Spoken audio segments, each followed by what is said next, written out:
میں غلط کہتی ہوں ان تمام عورتوں کو جو یہ کہتی ہیں کہ ہمیں کسی مرد کی ضرورت نہیں ہے۔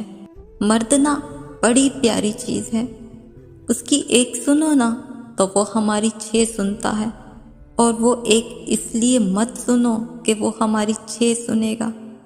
اس کو بھی تو سمجھو نا یار، ان کی بھی تو فیلنگز ہیں نا۔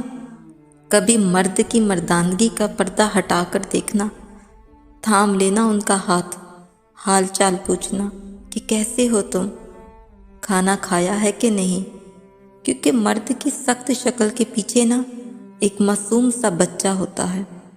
وہ جو باہر سے بہادر، دلیر اور طاقتور دکھنے والا مرد نا اندر سے بالکل پانی کے بلبلے کی طرح ہوتا ہے، جو ٹوٹتا ہے، بکھرتا ہے اور خاموشی سے سب برداشت کرتا ہے۔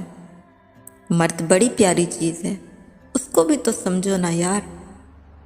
ان کی بھی فیلنگز ہیں، ان کے بھی ایموشنز ہیں، انہیں بھی ڈر لگتا ہے، انہیں بھی درد ہوتا ہے، انہیں بھی تکلیف ہوتی ہے۔ انہیں بھی تو کبھی اسپیشل فیل کروانا چاہیے نا کہ ارے تم اکیلے نہیں ہو ان تمام مشکلوں کو برداشت کرنے کے لیے، میں تمہارے ساتھ ہوں۔ مرد کو نا برا ہم خود بناتے ہیں۔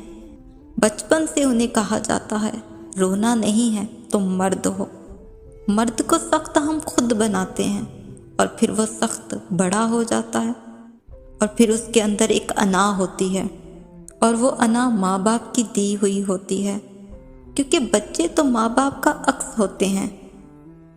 اور مجھے ایسا لگتا ہے کہ میں اپنے ابو اور بھائی کی وجہ سے ایک اچھی عورت بن پائی، کیونکہ اس معاشرے میں نا اچھے مردوں کا ہونا بہت ضروری ہے۔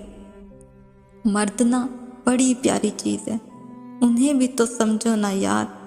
مردوں کو تو بس پیار، عزت، توجہ، سکون اور ایک سچی اپنائیت چاہیے۔ عورت اور مرد نا ترازو کے 2 ایسے پہلو ہیں، جیسے شی کے بنا ہی نہیں، وومن کے بنا مین نہیں، ویسے ہی ایک ہیرو کے بنا ایک ہیروئن نہیں۔